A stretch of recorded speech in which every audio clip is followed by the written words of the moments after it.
Bonsoir à tous et à toutes et bienvenue dans cette nouvelle rencontre en endroit où aller, ce soir en partenariat avec lecteur.com qui est le site de la Fondation Orange. Nous accueillons tout de suite Loubna Serraj. Bonsoir Loubna. Bonsoir, Vous êtes merci beaucoup pour cette invitation. Vous êtes la lauréate du prix Orange Afrique 2021. Et pour vous interroger ce soir, on retrouve Karine Papillot, qui est journaliste littéraire, qui va vous faire un entretien merveilleux. Avant de vous laisser toutes les deux, je vais rappeler à nos amis participants qui peuvent poser des questions à Loubna par mon intermédiaire. Et je reviendrai après vous les poser. Karine, si tu veux. Bonjour Nathalie, l'entretien il sera merveilleux parce que Loubna va nous dire des choses de façon merveilleuse. Pression Loubna. Et Voilà, surtout parce qu'on va Oui, parler je vois ça.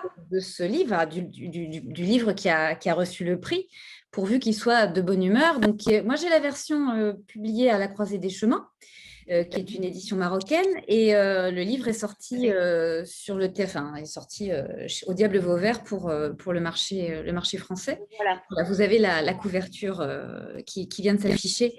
Loubna, félicitations, vous êtes la lauréate du 3e prix Orange du livre en Afrique. Merci, oui. Alors, c'est un premier roman. Tout à fait. Et c'est terrible d'avoir un prix comme ça aussi exigeant pour un premier roman. Vous allez être blasé pour tout le reste maintenant. Ah, si vous voulez d'emblée me mettre la pression dès le départ, c'est ça? Alors oui, je reprends, c'est terrible peut-être, et c'est aussi, c'était aussi une grande joie en fait de recevoir ce prix-là, effectivement pour ce premier roman et pour ce sujet en particulier qui me tenait extrêmement à cœur. On va largement revenir sur le sujet qui est très fort. Hein. C'est vraiment un livre que j'ai beaucoup aimé, qui touche, enfin qui s'apprécie pour des raisons littéraires, mais pour aussi des raisons sociales, pour tout un tas de raisons qui touchent vraiment au cœur des femmes, mais pas seulement. On va y revenir. Je voulais quand même vous demander, voilà, enfin, comment ça s'est passé, la remise de ce prix. Nathalie va nous en dire 2 mots après, parce que c'est un prix qui a un fonctionnement particulier. Mais j'aimerais avoir vos sentiments, vous. Comment ça s'est passé? Alors en fait, comment vous avez très particulière de ces 2 derniers. Voilà, comment vous êtes retrouvée à postuler pour ce prix? Bien, en fait, ce roman on va dire, a été édité dans une conjoncture très particulière, qui est celle que nous connaissons depuis un peu plus depuis presque 2 ans là. Il est sorti en février-mars 2020, donc juste avant la pandémie, effectivement, vous l'avez noté, à la Croisée des Chemins ici au Maroc. Donc, puis après, c'est la Croisée des Chemins, c'est la maison d'édition qui a choisi de le proposer au jury pour le prix Orange Afrique du livre. Et donc, je vous avoue que c'était déjà une très, très grande joie, hein, franchement, d'être déjà parmi les 6 finalistes quand on m'a annoncé ça en février-mars dernier, d'ailleurs, ce qui a coïncidé avec l'édition française au Diable Vauvert.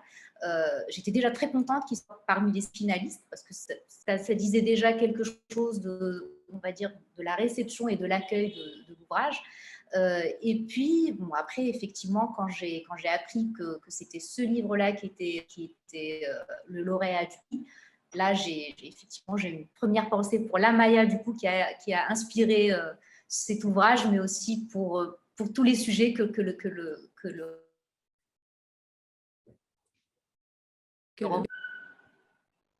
roman aborde. D'accord. On va entrer dans le cœur du livre, mais auparavant, Nathalie, est-ce que vous pourriez nous expliquer, je ne sais pas si on se tutoie, nous, On se tutoie, Karine, on se tutoie.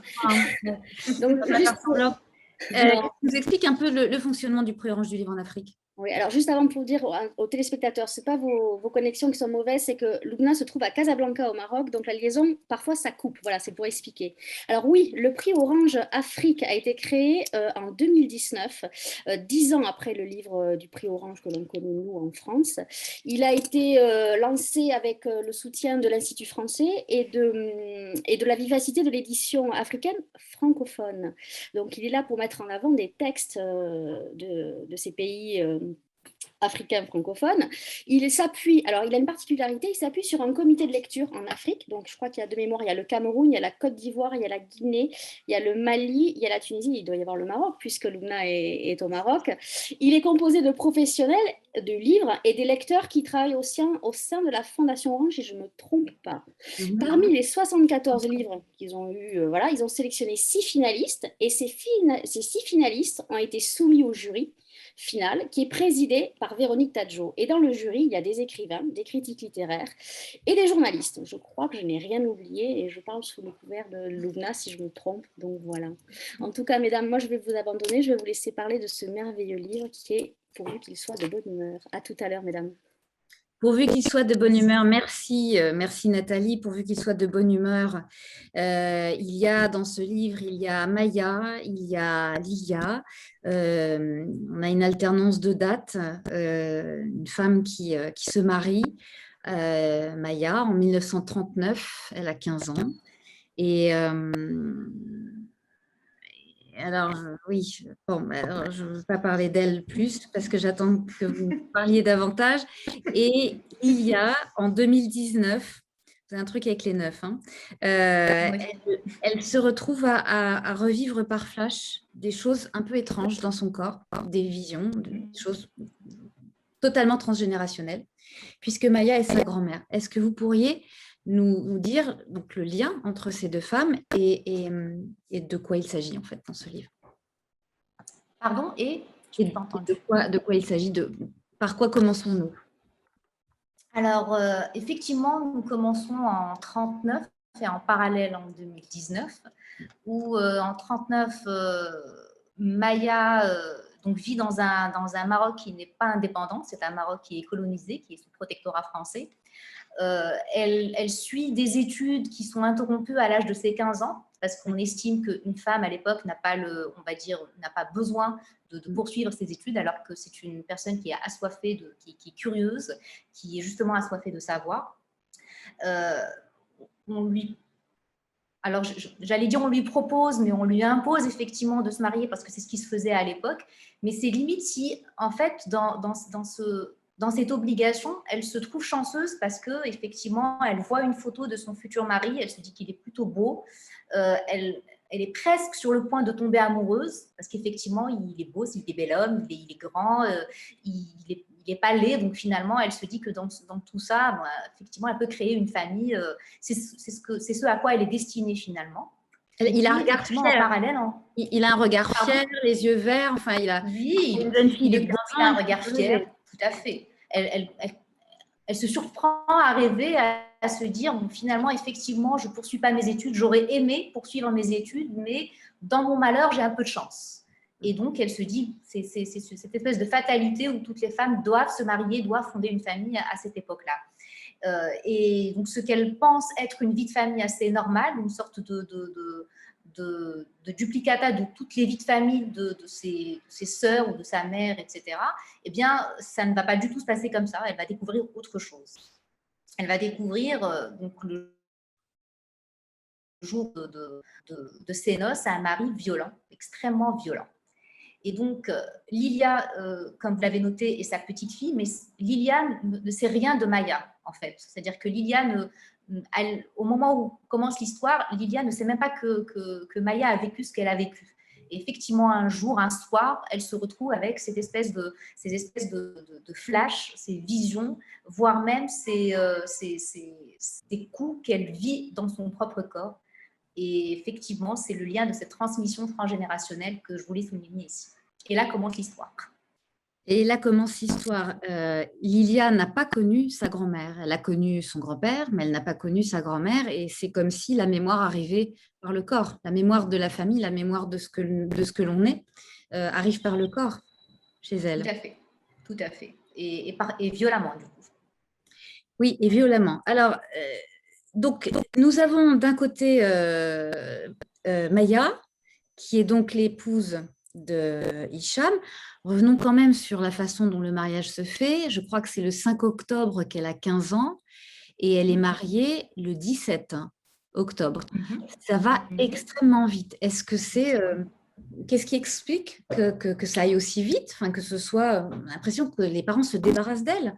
Et l'annonce est faite par une maman qui n'est pas très, très maman, en fait. On a aussi déjà l'amorce d'une relation mère-fille qui est particulière. Oui, oui, c'est une relation qui n'est pas très maman, mais qui est, et on va dire, qui est dans la configuration d'une certaine forme de maternité. C'est-à-dire que le rôle de cette maman, c'est effectivement que ses filles se marient, c'est que ses filles soient dans leur domicile, c'est que ses filles soient sous la protection d'un homme. Et donc, en fait, elle ne conçoit pas les choses autrement. Alors, c'est une mère, effectivement, qui n'est pas tendre, qui n'a pas de geste affectueux, qui d'ailleurs dit très vite à sa fille, écoute, grosso modo, écoute, je n'ai pas envie de problème. Donc, tout ce que tu vivras, ce sera dans ta sphère familiale et on ne veut pas de problème. C'est un homme bien sous tout rapport et donc, effectivement, tu n'auras pas à te plaindre dans le futur, ce qui aussi ce qui installe déjà une sorte de chape de plomb sur Maya avant même le mariage. Et donc, oui, c'est cette...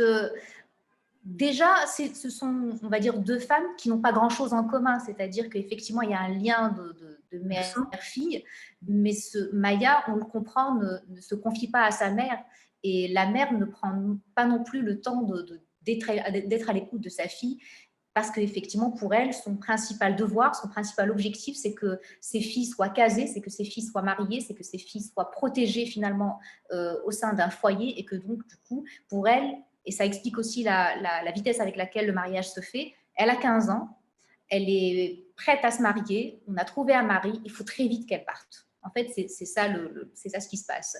Et au début, Maya est un peu prise on va dire, dans ce tourbillon de festivités parce que pour une fois, elle est au centre de l'attention de tous et de toutes. Elle est là, c'est elle la reine de la soirée, donc on s'occupe d'elle, etc. Donc elle est au centre de toutes les attentions. Et puis finalement arrive, on va dire, le jour de sa nuit de noces qui est atroce, qui est extrêmement atroce, mais qui ne sort pas que de mon imaginaire, c'est-à-dire que c'est le vécu aussi de plusieurs femmes. J'ai été surprise quand on m'a dit lors de certaines présentations, mais c'est de la fabulation, c'est pas possible, ça n'existe pas. Si, ça existe. La violence parfois se déchaîne dès la nuit de noces. Juste, alors, vous êtes où? Vous êtes là? Oui. Pardon? Vous êtes là, c'est bon? Oui. D'accord, parce que vous étiez figé. C'est pour ça. Je ne savais pas si vous étiez encore en train de parler ou justement, pour raconter cette histoire, vous avez fait une documentation, vous êtes journaliste aussi. À quel travail préparatoire vous êtes-vous livré pour raconter cette histoire, justement? Alors, je l'ai dit tout à l'heure, le personnage principal m'a été inspiré par une femme que j'ai connue, mais ce n'est pas son histoire, on va dire, à 100%, c'était juste une source d'inspiration. Et puis, après, j'ai voulu savoir, en fait, parce que la principale question qui s'est imposée à moi quand j'ai connu cette femme, c'était est-ce que systématiquement, quand on est victime de violences conjugales, est-ce que nous ne sommes que victimes de violences conjugales? Est-ce qu'effectivement, il y a cette espèce d'équivalence entre victime, femme soumise et rien que cela? Parce que la femme que j'ai connue était tout de même une femme libre par certains aspects. Et donc, je me suis intéressée à ce sujet et j'ai rencontré des femmes qui ont été ou qui sont victimes de violences conjugales, des hommes qui ont été ou qui sont encore violents, des médecins, des avocats pour essayer de savoir ce qui se passait et comment est-ce que ça des membres de la société civile, d'associations notamment, aident les femmes qui sont victimes de violences conjugales. Et donc, pour juste essayer d'aborder, être au plus près de ce qui se passe sur le terrain. Parce que c'est un roman, c'est une fiction, évidemment, mais je voulais tout de même qu'il y ait quelque chose d'ancré dans le réel, que ça soit pas uniquement que de l'ordre de l'imaginaire. Parce qu'il y a beaucoup de choses que je décris dans le roman qui existaient à l'époque, mais malheureusement qui existent aujourd'hui encore, et que ce soit au Maroc comme dans d'autres pays. Oui. D'accord, c'est bon. Il y a eu un petit moment figé. C'est pour ça que je ne savais pas si j'allais parler sur votre voix. Donc, ça signifie que peut-être que vous aviez aussi besoin vraiment d'un ancrage dans le réel pour vous autoriser à raconter des scènes, il n'y a pas que ça dans le livre, hein, bien sûr, mais des scènes vraiment très violentes. Est-ce que ces témoignages vous ont donné les bornes du jusqu'où je peux aller, jusqu'où je peux raconter? Alors, peut-être pas jusqu'où je peux aller, mais peut-être l'assurance que c'est terrible de dire ça d'ailleurs, que aussi loin qu'on en puisse aller, on est encore en deçà de ce que vivent certaines femmes. C'est-à-dire qu'on a beau se dire, mais non, mais c'est pas possible, il va pas aller jusque-là. La personne qui est violente ne va pas aller jusque-là. Eh bien, il y a toujours, pour se dire, les limites sont constamment repoussées. Donc, le fait d'écouter ces femmes-là, mais dans les deux, c'est-à-dire même le fait aussi d'écouter des paroles de femmes qui, oui, mais de toute façon, s'il me bat, c'est qu'il m'aime. Et d'avoir cette espèce de cercle un peu vicieux que l'on voit se construire devant nous, en fait, c'est de dire, mais vous ne voulez pas partir, vous êtes sûr? Ah, mais non, non, de toute façon, non, c'est mon mari, et s'il me bat, c'est que soit je l'ai énervé, soit c'est de ma faute, et on voit en fait les mécanismes, comment ils se construisent. Donc, ce n'était pas tant pour m'inspirer, mais c'était pour moi surtout une assurance que on aura beau écrire des choses peut-être qui peuvent choquer, peut-être qui peuvent paraître atroces, mais il faut savoir que c'est la vérité de ce que vivent certaines femmes, parce que c'est une espèce de spirale en fait qui va crescendo et qui souvent ne s'arrête qu'avec un drame de l'ordre du féminicide. Donc, et tant qu'on arrive à ce drame-là, ça veut dire qu'il y a aussi beaucoup de choses qui ont été beaucoup d'étapes, beaucoup de limites qui ont été franchies. Souvent, les livres qui évoquent cette question de la maltraitance et de la violence conjugale, on parle assez facilement de l'emprise, de la façon dont l'homme exerce un pouvoir qui annihile la volonté et même la personnalité de la femme, de l'épouse. Et vous n'avez pas pris cette voie-là. Votre personnage de Maya, c'est au contraire quelqu'un, c'est très paradoxal ce que je dis là, parce qu'elle est enchâssée dans... Vous nous direz, est-ce que c'est une tradition? Est-ce que c'est ça qui verrouille plus que la volonté individuelle? Enfin, la culture est donc plus forte que les individus, c'est ce qu'on remarque déjà, mais elle lui échappe totalement.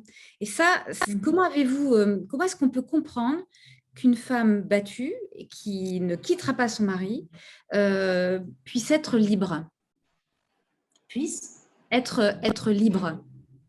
Comment se manifeste cette liberté? En fait, c'était tout ce que je voulais mettre dans le personnage effectivement de Maya. Parce que vous avez raison, souvent effectivement il y a ces phénomènes d'emprise qui sont dans les relations violentes entre mari et femme ou entre conjoints. Mais ce n'est pas toujours le cas. Et ce que je voulais en fait d'emblée dans le livre, ce que je voulais d'emblée, on va dire juste donner matière à réfléchir, c'est toutes les femmes en fait qui sont violentées aujourd'hui ne sont pas toutes effectivement soumises ou ne sont pas toutes dans cette spirale d'emprise, etc. Il peut y avoir des circonstances dans lesquelles elles n'ont pas le choix. Et Maya, à une époque, n'avait pas le choix. Alors, vous avez raison, c'est la culture, c'est aussi un contexte particulier du Maroc. La femme est partie d'ailleurs au Maroc comme dans d'autres pays, il y a quelques années aussi en France ou dans d'autres pays européens, où la femme suivait obligatoirement son mari, où effectivement, quand on allait porter plainte, eh bien en fait, ce n'était pas du ressort de la police parce que la femme appartenait entre guillemets à son mari, ça on l'a connu dans tous les pays. Et donc finalement, elle n'a pas trop le choix. Donc elle ne reste pas pour ses enfants, parce qu'on va peut-être l'aborder, elle ne ressent pas d'amour pour ses enfants, mais en même temps, elle n'a pas le choix. Elle va se tourner vers qui? Vers sa famille, avec cette mère, cette famille qui lui dit surtout on ne veut pas de problème. Est-ce qu'elle va se tourner vers ce frère, sachant qu'elle a une relation très jolie avec son frère, mais en même temps, elle s'interdit de lui en parler, parce que c'est comme si quelque part elle avait peur qu'il ne puisse pas être, on va dire, la personne qui l'aide. Donc ce qu'elle fait, elle fait ce choix-là de se dire, ok, eh ben, il a mon corps, mais il n'aura pas mon esprit. Et c'est son esprit qui s'évade dans le fait effectivement assoiffée de lecture qu'elle était, ben, elle continue et elle se crée cette bulle, en fait, elle se crée une bulle de liberté au milieu de toute cette prison. Cette double prison qui est non seulement, voire cette triple prison, on va dire, son domicile, la violence et en plus ce Maroc qui est colonisé. Donc elle elle va acheter une petite bulle de liberté avec ce qu'elle est. Et le parallèle que je voulais faire avec l'époque contemporaine, c'était elle, dans une triple prison, qui arrache cette bulle de liberté. Est-ce que cette liberté-là est systématique chez une femme dans l'époque contemporaine, ou est-ce que aussi une femme dans l'époque contemporaine, avec tout ce qu'on peut avoir comme liberté, comme possibilité de travailler, comme possibilité de s'émanciper, etc. Est-ce qu'on ne peut pas aussi être parfois s'enchaîner dans des choses qui finalement ne sont pas véridiques, ne sont pas réelles? Et c'est ce que fait Lilia dans l'époque contemporaine. Lilia se refuse tout engagement, se refuse une forme d'engagement parce qu'elle est un peu enchaînée par ses peurs. Oui, c'est la rose du petit prince, comme lui dit Oui. son amoureux. Vous évoquiez la relation que Maya entretient avec Marwan, son frère, et j'ai compris une chose, on accuse souvent les femmes battues de finalement se plaignent, enfin, elles ont qu'à. Elles ont qu'à déposer plainte, elles ont qu'à, il y a toujours moyen. Et il me semble qu'avec Marwan, elle ne lui dit pas peut-être aussi pour préserver la femme qu'elle est, elle, dans les yeux de son frère qu'elle aime. C'est-à-dire qu'elle est une femme qui n'est pas abîmée et qui est intacte et qui est cette femme libre dans laquelle qu'elle est profondément. Et peut-être aussi qu'on peut expliquer les silences par le fait que le silence préserve l'image que les autres peuvent avoir d'un soi qui nous correspond et qui est complètement annihilé dans la vie de couple. Tout à fait. En fait, il y a une double dimension, c'est-à-dire que non seulement elle est isolée par sa famille, parce qu'il y a cette mise à l'écart de « ok, tu es dans ta famille aujourd'hui, tu as ta vie de famille et finalement tu ne fais plus partie de la grande famille qui est censée te protéger ». Donc elle est isolée et aussi c'est elle qui s'est seule, c'est-à-dire qu'à un moment donné, elle refuse, elle va refuser, elle est sur le point de dire quelque chose à son frère, puis elle va refuser de le faire parce qu'elle veut garder cette relation, parce qu'elle veut garder aussi effectivement l'image d'une femme alors forte par certains aspects, parce qu'elle participe au mouvement de résistance, mais aussi parce qu'elle ne veut pas lui faire porter sur les épaules quelque chose qui peut-être est beaucoup trop lourd pour lui. C'est-à-dire qu'en lui disant, elle l'amène fatalement à choisir. Et elle ne sait pas le résultat de ce choix, donc elle préfère aussi garder cette image. Alors non seulement c'est son image à elle, mais c'est aussi l'image de ce frère. Quelle aurait été sa réaction si en lui disant il aurait laissé, si en lui disant il l'avait laissé un peu dans son drame, ça aurait été terrible, c'est-à-dire qu'il y aurait eu une forme de rupture entre son frère et elle. Donc quelque part elle le protège et elle se protège. C'est une espèce on va dire, de relation assez particulière parce finalement c'est la seule personne qu'elle aime profondément et de manière assez inconditionnelle. Et pourtant, elle tient à garder cette image d'elle et elle tient aussi à garder cette image de lui. Donc, elle se confie à sa femme, mais elle sait très bien que sa femme ne pourra pas lui dire parce qu'elles ont en commun cette volonté de protéger et le mari et le frère d'une trop lourde décision qu'ils pourraient avoir à prendre. Il y a une symétrie il y a trois personnes d'un côté, trois personnes de l'autre à travers le temps, oui. Avec des années en neuf. Il y a aussi l'année 69 qui est important. C'est un truc avec les et oui, parce que vous n'étiez pas obligé de prendre ces dates-là. Il y a donc Maya, Marwan, Hicham, et puis donc le mari, la femme et le frère. Donc, c'est ces relations, ces liens-là. Et puis, dans le monde contemporain, il y a Lilia, Rani qui est son amoureux, et Louaï, qui est son frère. Pourquoi avez-vous recréé, en fait, le même dispositif à années juxtaposables de cette manière-là? Mais parce que je trouvais intéressant d'avoir cet effet miroir, c'est-à-dire que finalement, on aurait pu transposer le couple de Maya et Hicham à l'époque contemporaine et l'autre couple à l'époque des années 30 ou 40 ou 50. Donc, je trouvais intéressant que ça aurait été trois personnages qui sont effectivement totalement différents. Rani, qui est l'amoureux de Lilia, n'a rien à voir avec Hicham, mais finalement, c'est effectivement 3 relations et 3 trios qui vont non seulement avoir des relations différentes entre... Enfin, il va y avoir des relations différentes entre ces 3 personnes, mais qui aussi vont réagir différemment par rapport au drame qui s'est passé il y a quelques années. Lilia le sent dans sa chair, Lou Hai est un peu scotché, un peu tétanisé parce qu'il apprend, parce qu'elle lui apprend, parce qu'en fait, personne ne s'attend à ce qu'il y ait ça, donc, on va dire, dans le placard de la famille. Ça pose aussi la question de tous ces tabous dans les familles, de tous ces secrets qu'on cache et qu'on n'ose pas aborder. C'est-à-dire que c'est une véritable enquête que mène Lilia avant pour savoir que sa grand-mère a été victime de violences conjugales jusqu'à en mourir, où elle découvre ce dossier médical qui est quand même assez impressionnant. Mais avant cela, personne ne lui en parle. Et quand elle essaie d'en parler à son père, à ses oncles, etc., on dirait que tout ça n'a jamais existé. Et c'est fascinant, cette capacité dans les familles de taire les choses et de les mettre vraiment sous le tapis jusqu'à ce qu'il y ait quelque chose qui explose. C'est comme si, finalement, ce qui s'est passé, c'est que c'est la voix de Maya qui a fait exploser ça. On va dire, c'est une sorte de revanche qu'elle a eue au fil du temps. C'est de faire exploser ça et que de se dire, finalement, j'ai peut-être dit un silence ou on va dire, dans l'indifférence la plus totale, mais j'ai vécu et j'ai été là et je mérite que l'on m'entende à un moment donné. Et d'ailleurs, il n'y a pas de hasard. C'est pour ça que j'ai voulu ce livre à la première personne en même temps. C'est-à-dire que c'était vraiment de donner une voix à chaque personnage, même les personnages les plus, on va dire, les moins sympathiques. Oui, parce que vous donnez la parole aux hommes aussi à la fin, Oui. à la fin du texte. Vous donnez notamment la parole au bourreau, à Hicham. Oui, à Hicham. Voilà. Comment, c'est un premier roman, je le rappelle. Comment avez-vous eu l'envie de structurer le livre de cette manière-là, avec l'alternance des prises de parole? On parlera tout à l'heure de la question du secret de famille.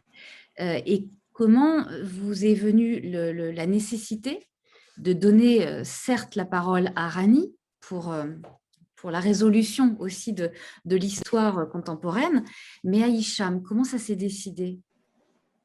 Mais ça s'est décidé très tôt parce que finalement, Maya parle beaucoup de lui et on a cette espèce de, justement, le mot est intéressant, de bourreau, mais il n'est pas que bourreau.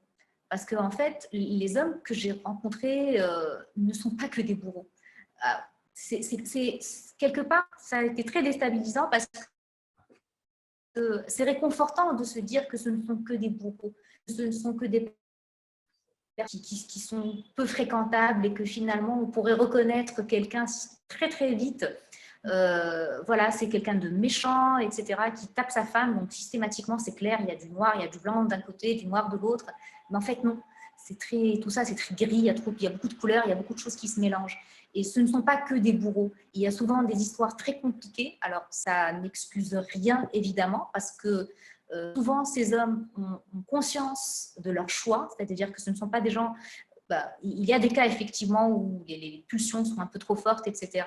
Mais souvent, ce sont des personnes qui ont conscience de leur choix, qui parfois peuvent avoir des relations très apaisées avec certaines femmes et très violentes avec d'autres. Et c'est ce que Hicham, d'ailleurs, a dans le livre aussi, c'est-à-dire qu'il peut être vraiment donné, très à l'écoute, etc.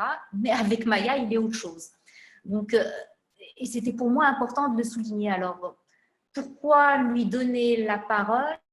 J'ai envie de vous dire pourquoi pas, parce que c'est un des personnages principaux quand même du livre. Et je précise que je lui donne la parole à la fin, effectivement, et après la mort de Maya, comme une sorte de continuité de comment il a vécu après. Et en fait, qu'est-ce qui se passe en lui après qu'il se soit rendu compte qu'en fait, il a tué cette femme, après qu'il se soit rendu compte de tout le mal qu'il a fait, c'est comme une sorte d'effet boomerang où il se dit, mais c'est pas possible, c'est moi qui ai fait ça. Et effectivement, il y a une forme de repentance, il y a une forme où il ne sort pas en fait de ce cercle de culpabilité. Alors, je vous avoue que certaines personnes que j'ai rencontrées dans les présentations m'ont dit, mais vous n'auriez pas dû parce que du coup, il devient humain. Mais le problème, c'est que c'est un être humain. Et je crois que si on ne se rend pas compte que, oui, parce que je suis convaincue que nous avons tous et toutes des parts de violence en nous. et que ça dépend comment nous les maîtrisons ou pas, ça dépend comment nous les abordons ou pas, ça dépend de notre vécu, de notre parcours, de comment nous avons été transformés, de comment tout nous a impacté. Et que donc Hicham fait partie effectivement de ces hommes qui a eu le parcours qu'il a eu, qui a choisi de céder à la violence à un moment donné et qui va cheminer aussi, mais qui ne va trouver la paix que quand il va ressentir une forme de pardon.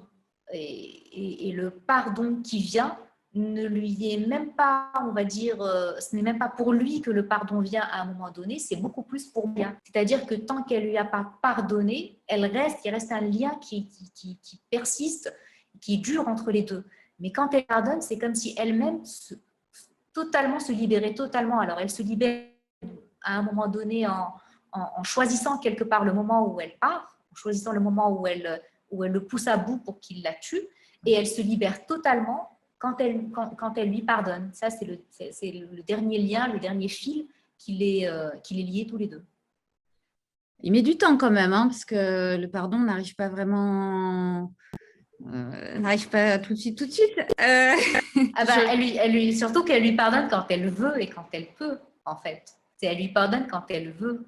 Et c'est ça qui était important. Ça fait aussi partie, je pense, de la liberté du personnage. C'est qu'elle aurait pu lui pardonner juste après. Mais non, elle lui pardonne quand elle le veut, elle, et pas quand il lui demande, lui. Parce qu'en fait, il lui demande, quand il est à son chevet à l'hôpital, il n'arrête pas de lui dire de lui pardonner. Il n'arrête pas de lui dire année après année. Mais c'est au moment où elle sent qu'elle veut lui pardonner qu'elle lui pardonne.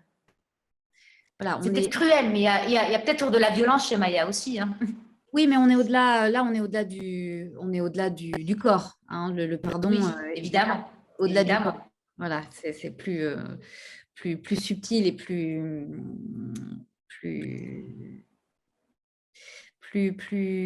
spirituel, on va dire, que ça. Il y a dans cette histoire aussi la question du secret de famille, comme on l'a évoqué. Ça, je vous emmène sur ce sujet-là à propos de Lilia, puisque c'est une histoire qu'elle ignorait. Donc, c'est quelque chose qui arrive à travers elle. Comme tous les secrets de famille qui ne sont pas dits, il y a forcément quelqu'un dans la filiation, dans la lignée qui va le porter, qui va se heurter à ça. Heurter, en plus, dans le cas des coups, c'est tout à fait juste. Est-ce que la résolution, le dévoilement de ce secret de famille a un impact dans la vie de Lilia? Est-ce que c'est un facteur de libération, ou est-ce que, voilà, quand la parole se libère, quand les secrets s'éventent, qu'est-ce qui se passe dans la vie de cette jeune femme? Alors, en fait, il y a on va dire, il y a une libération des deux côtés. Il y a une libération effectivement de la parole de Maya parce que Lilia fait ce travail d'enquête, etc. Et oui, à un moment donné, c'est aussi une sorte, c'est pour ça que je parlais tout à l'heure de revanche, mais plutôt d'existence en fait de quelqu'un qui s'exprime, qui dit j'ai existé, j'ai été là, et voilà ce que j'ai enduré, et c'était important de le dire, et de le dire à sa petite fille, avec qui elle a cette espèce de lien un peu particulier, effectivement, au-delà du corps. Et puis, c'est aussi une libération de Lilia, parce que effectivement, Maya s'exprime dans le corps de Lilia, mais Lilia règle des choses en elle avec cette voie de liberté en fait qu'elle retrouve chez cette grand-mère qu'elle n'a pas connue, et non seulement qu'elle ne connaissait pas, mais qu'elle sous-estimait. C'est-à-dire qu'à un moment donné, dans son travail d'enquête et de recherche, ça lui a posé aussi une certaine question, un questionnement par rapport à tous les stéréotypes que nous avons tous et toutes sur les femmes qui sont victimes de violences, avec ce regard un peu condescendant. Vous disiez tout à l'heure, oui, mais tu n'as qu'à. C'est quelque chose que beaucoup de femmes m'ont dit. Alors, c'est cette phrase qui est terrible, qu'on leur dit comme si c'était facile. Alors, non seulement ce n'est pas facile, même dans un pays qui organise, on va dire, sa protection des femmes et des hommes, de ses citoyens et de ses citoyennes, par exemple, en offrant des moyens, des refuges, etc. Et on sait que ce n'est pas évident, ce n'est pas le cas dans tous les pays. Nous sommes aujourd'hui dans un pays qui commence à peine à, on va dire, à se à se saisir de ces questions-là. Je rappelle que le viol conjugal n'est toujours pas reconnu au Maroc, donc c'est en cours, mais ce n'est pas reconnu. C'est important qu'il le soit. Donc, c'est très difficile aujourd'hui pour les femmes qui subissent des violences conjugales d'aller, même si on en parle un peu plus, etc., mais d'aller par exemple chez le juge ou auprès d'un organe de police. Donc déjà, il y a ça, mais en plus, il y a ce côté, mais c'est tellement ancré dans le fonctionnement du couple. Et vous parliez tout à l'heure d'emprise, c'est vrai, au sein de certains couples, on a aussi des phénomènes d'emprise. Et parfois, ça devient même un mode de communication presque naturel, j'ai envie de dire, entre l'homme et la femme, on parlait de limites aussi tout à l'heure, qu'en fait, il n'y a plus de limites et ça va parfois crescendo. Alors, dans le livre, ça commence très fort dès le départ avec cette nuit de noces très violente, avec ce triple viol dans la nuit de noces. Mais parfois, ça commence vraiment très, très doucement, avec une petite tape, avec un énervement. Et puis, il y a ce revers où c'est la femme qui est coupable parce que mais j'aurais dû lui dire ceci. Ah oui, il était énervé, mais j'ai mal choisi mon moment. En fait, je l'ai regardé comme ça, j'aurais pas dû. Donc, il y a une culpabilisation, il y a une responsabilisation qui est tournée vers la femme. Que du coup, c'est très difficile à un moment donné de se dire qu'on est dans une relation qui n'est pas saine. Donc déjà, prendre conscience que la relation n'est pas saine est déjà une première étape. À l'éducation qu'il y a autour, c'est-à-dire que moins on parle de violence et moins on est capable de dire ce que c'est que la violence, parce que où commence la violence finalement? Est-ce qu'on parle que de violence physique? Est-ce qu'on parle que de violence psychologique? Est-ce qu'on a du mal, dans beaucoup de pays, on a du mal à parler d'intégrité des corps, en fait. Et ça aussi, ça fait partie des aspects de... C'est très c'est très particulier. Donc, cette phrase que l'on pourrait jeter aux femmes de dire « mais tu n'as qu'à partir », en fait, elle-même est très violente parce que c'est nier tout le vécu qu'elles ont et chacune d'elles a un vécu particulier et chacune d'elles a une situation particulière et chacune d'elles a des raisons particulières qui l'amènent justement à ne pas partir ou à ne pas parler ou à ne pas se sentir à l'écoute. Donc, leur jeter ça « mais tu n'as qu'à », et ça, je parle de toutes les catégories socio-professionnelles, c'est-à-dire que ce n'est pas uniquement le cliché, on va dire, de la femme rurale qui a pu, etc. Absolument pas. Vous avez, je me souviens d'une personne qui a une situation très confortable, qui vit en ville, etc., qui me dit « mais qu'est-ce que vont penser les gens si je pars, si je quitte mon mari ?» Donc, et on parle du regard de la société, du regard sur la femme qui quitte son foyer. Donc, et c'est très, c'est très compliqué comme situation. Et le souci, c'est que tant qu'on n'en parle pas, tant qu'on ne dédramatise pas, tant qu'on ne dit pas que ça existe, il y a beaucoup plus de gens qui sont victimes de ça, eh bien, ça reste quelque chose de l'ordre de l'exception. Et les femmes ont l'impression que si elles quittent le domicile, que si elles en parlent, eh bien, qu'elles brisent une sorte de tabou. Et les êtres humains, on va dire, ne sont pas égaux en termes de courage et de lâcheté. Donc, on parlait tout à l'heure de Marouane, à un moment donné dans le livre, on se rend compte qu'il suspecte, il se dit qu'il y a quelque chose qui ne fonctionne pas. Mais il s'interdit. Il s'interdit même de le dire à un moment donné ou de le penser. Oui, parce que comme si en parler pouvait rendre les choses réelles, on notera toutefois que Maya n'a pas beaucoup de soutien. C'est quand même un livre sur les liens et sur ce qui fait les liens entre les êtres qui sont liés par de l'amour, normalement. On a le lien familial, on a le lien filial, on a le lien donc parental et le lien conjugal. Il se trouve que ce lien conjugal, il est totalement pathogène, toxique, pervers, enfin... meurtrier à l'arrivée, mais le lien parental que Maya peut avoir le lien filial qu'elle peut avoir avec sa mère ou fraternel avec son frère, en fait, personne dans la famille. Il n'y a pas de solidarité des femmes, en fait, si ce n'est avec la femme de Marouane, sa belle-sœur, et encore, on n'a pas dans ce livre oui, la solidarité, le fait de pouvoir au moins s'épancher. Il n'y a pas de...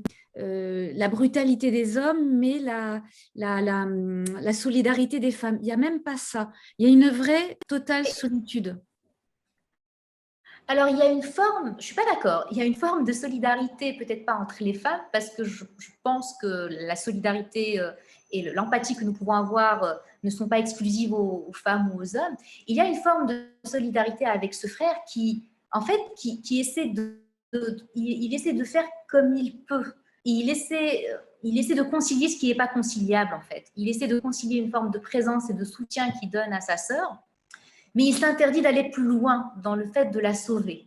Et il y a un moment donné, c'est comme si je disais, si ça devient trop intolérable, elle me le dira. Alors, c'est un mensonge, mais on se raconte aussi beaucoup d'histoires. Et je pense que nous nous racontons tous et toutes beaucoup d'histoires dans nos vies.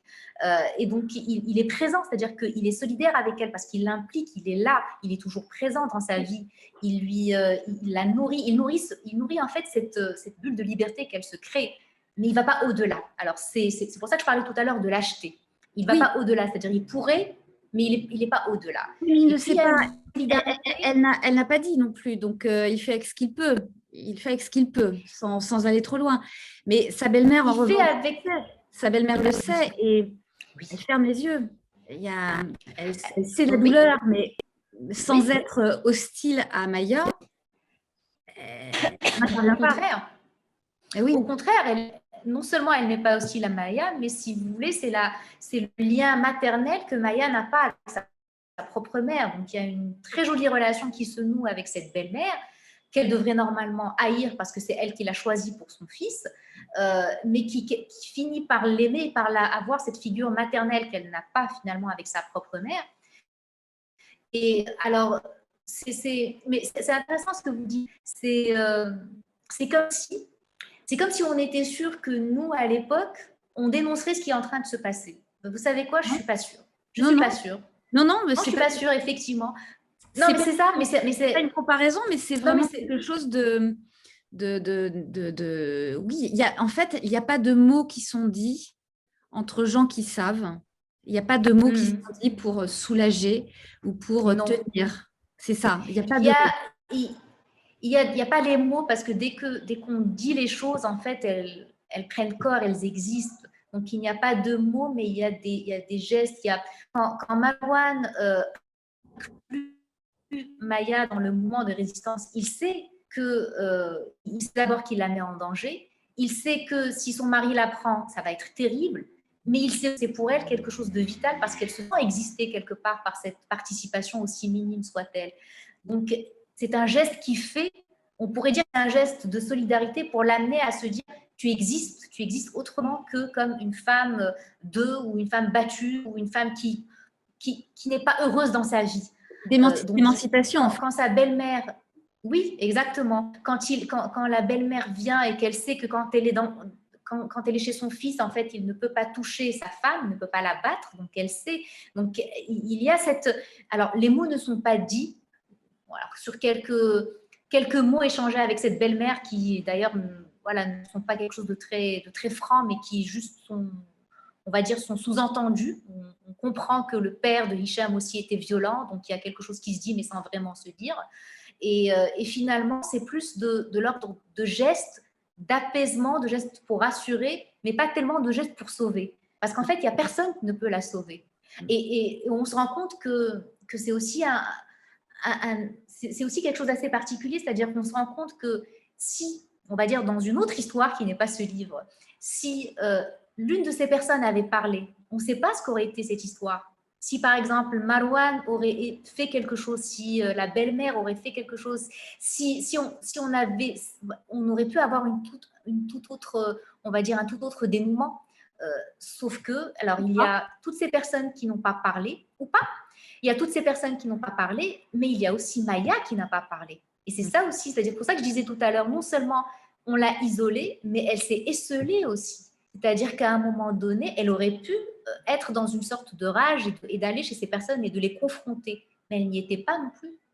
Et c'est pas pour lui, c'est pas pour jeter la pierre, c'est pas pour... mais c'est quelqu'un finalement, et c'est là où je disais tout à l'heure que on n'est pas ou blanc ou noir, on a tous des failles, effectivement, quel que soit le... Elle ne l'a pas fait pour nombre de raisons, elle a essayé de faire à un moment donné, elle a essayé d'aller au poste de police. Elle a vu voilà, elle a vu le résultat, elle a été confrontée à quelque chose d'encore plus violent, c'est-à-dire que non, vous devez revenir chez vous parce que vous êtes finalement la propriété de votre mari. Et elle sait qu'à cette époque, dans ce Maroc de l'époque, eh bien, il n'y a pas d'échappatoire. Il n'y a pas d'échappatoire, on va dire, physique, à moins de commettre quelque chose qui était pour elle encore de l'ordre de l'irréparable, d'encore plus grand que le fait de s'enfuir de chez elle. Mais c'est ça, en fait, c'est de ça qu'il s'agit. Est-ce qu'il y a une réflexion sur le destin que l'on accepte, le destin que l'on se crée? Est-ce que vous avez travaillé sur cette question-là du libre arbitre, voilà, de ce qu'on… Est-ce qu'on a un destin? Est-ce qu'on se le fabrique? Il y a une version moderne dans ce que je dis et une version ancienne peut-être. Oui, à partir du moment où on croit au libre arbitre, comme moi, je crois profondément dans le libre arbitre, eh bien, je pense qu'effectivement, les destinées ou le destin peut changer. Alors, à un moment donné, c'est pour ça que je disais tout à l'heure, si une de ces personnes avait peut-être dit autre chose, si Maya elle-même avait eu un autre, on va dire un autre comportement, une autre attitude, un autre choix, si elle avait fait un autre choix, ça aurait peut-être pu se passer autrement ou pas.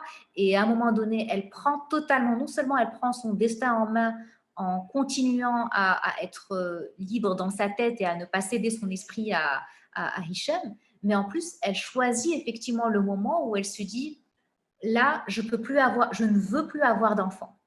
Oui. Il m'est intolérable d'avoir des enfants, avec tout ce que ça aurait pu être dramatique pour elle si à l'époque on s'en était rendu compte, et pour elle et d'ailleurs et pour le médecin qui pratique cette intervention qui n'est pas permise, qui n'est toujours pas permise aujourd'hui sans l'aval du mari au Maroc. Aujourd'hui encore Oui, oui. Ah oui. Sans autorisation du mari, c'est pas possible. On ne peut pas donc décider de se faire ligaturer les trompes pour ne plus avoir d'enfants sans l'autorisation du mari. Oui, oui.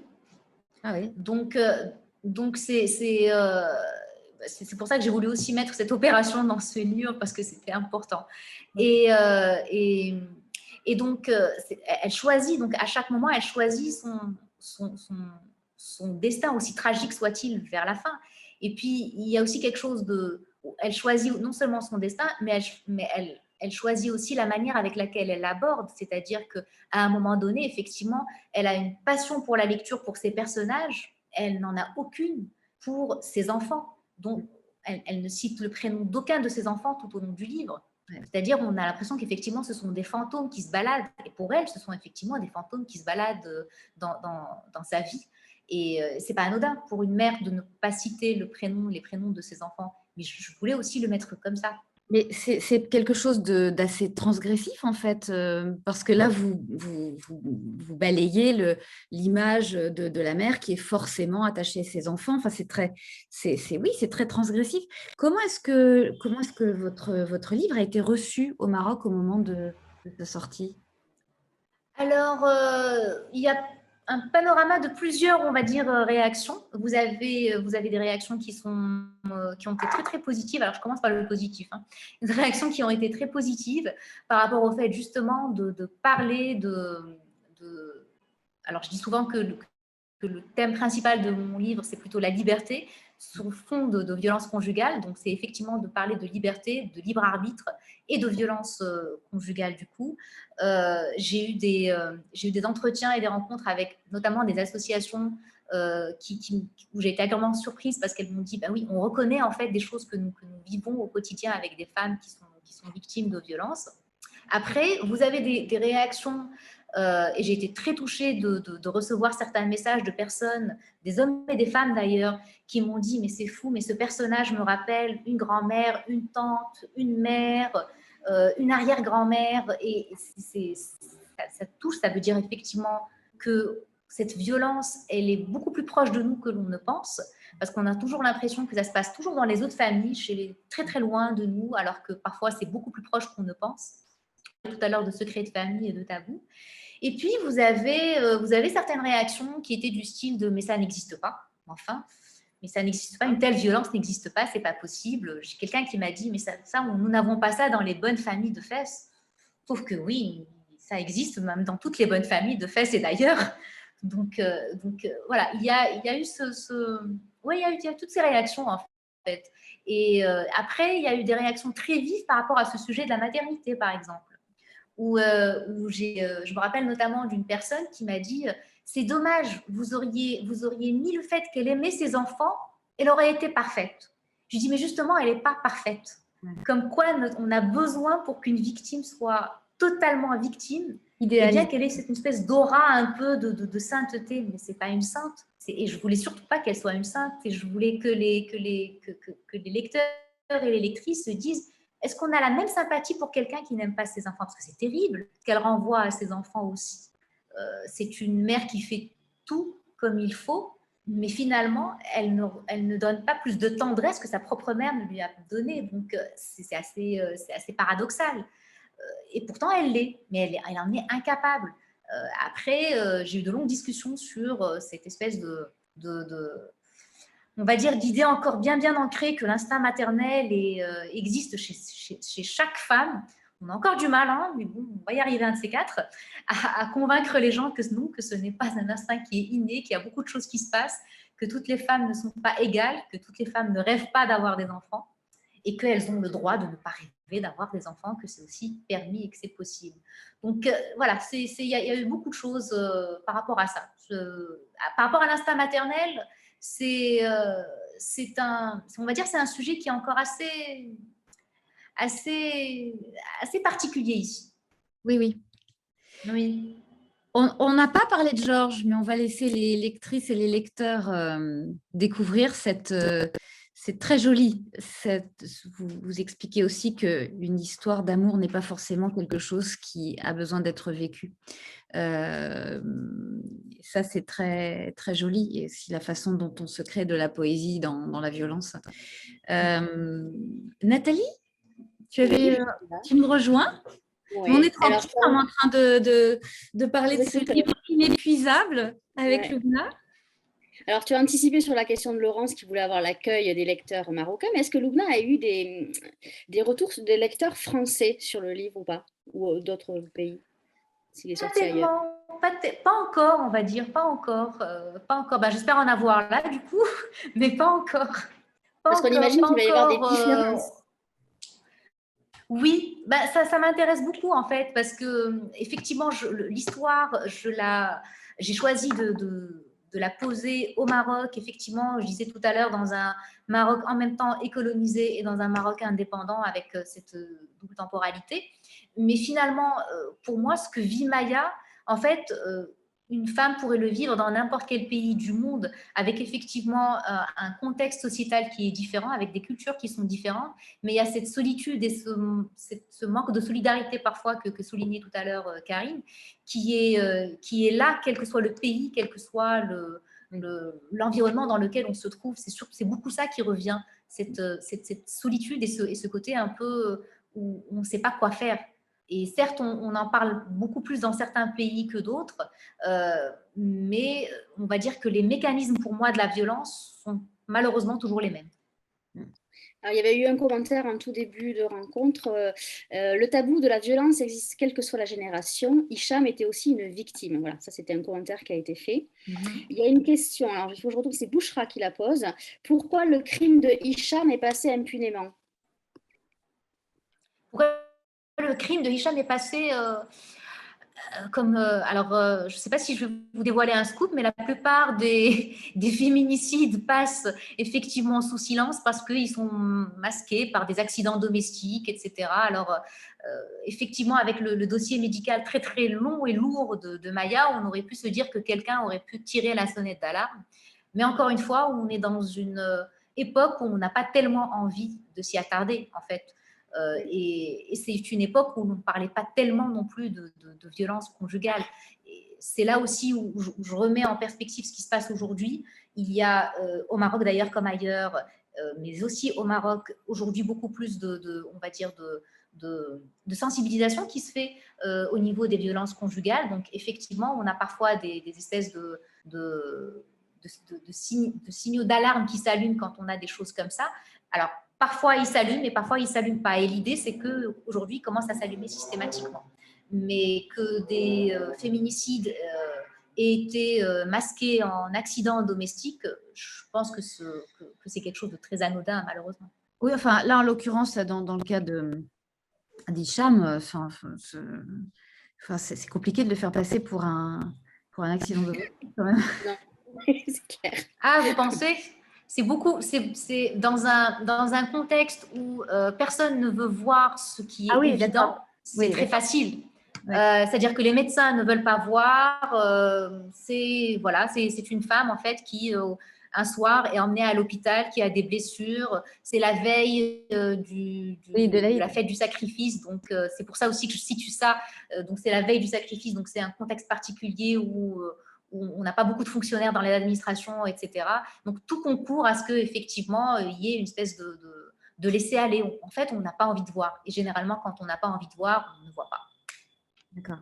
Alors, Loubna, vous succédez à Youssouf Amin El Alami, à Jalil Amadou Amal. Qu'est-ce que ça vous fait d'avoir le prix Orange Afrique du livre? C'est une très, très grande fierté. Ça m'a fait très, très plaisir, effectivement. Surtout que je sais qu'il y avait quand même quelques 74, je crois, ouvrages qui étaient en lice. Donc, c'est un premier roman. Et je ne m'y attendais pas du tout, d'ailleurs. Mais non, ça m'a fait très, très plaisir. Surtout que suite à cette distinction, il y a quelques pays africains, 5 pays africains qui ont choisi de coéditer l'ouvrage aussi et de le diffuser en Afrique. Parce que la thématique, effectivement, des violences conjugales est présente aussi beaucoup en Afrique. Et donc voilà, il y a le Mali, la Côte d'Ivoire, le Cameroun, qui ont décidé on va dire, un conglomérat d'éditeurs qui ont décidé de publier le livre en Afrique. Et ça pour moi, c'est aussi formidable. Et ça a pu se faire grâce notamment à ce prix. Alors moi, je n'ai plus de questions. Je vais juste remontrer le livre version La croisée des chemins. Donc, il est sorti comme ça au Maroc, pourvu qu'il soit de bonne humeur. Et je vais vous remontrer la couverture tout de suite. Voilà, de Diable Vauvert. Donc, vous le trouverez en France sous cette couverture-là. Un grand merci, Loubna, et encore bravo d'avoir eu ce prix Orange Livre 2021. Merci infiniment. Merci beaucoup. Merci, Loubna, et c'était passionnant. C'est un livre vraiment qu'on n'oublie pas, vraiment, qui est très important. Merci. Je suis très heureuse qu'il soit diffusé un peu partout en Afrique et en France aussi. Merci beaucoup. Merci à toutes les deux et à Frédéric aussi. On transmettra. Et à toutes les personnes qui ont suivi. Un grand merci à lecteur.com, donc le site de la Fondation Orange, notre partenaire. Nous, on se retrouve demain à 19h avec Catherine Sauva pour son essai « Depuis que je vous ai lu, je vous admire » paru chez Fayard. Mesdames, je vous souhaite une belle soirée. Encore un grand merci, Loubna, un grand merci, Karine, d'avoir si bien animé cette rencontre. Et bonne soirée à tous et à toutes et à demain. Bonne soirée. Au revoir.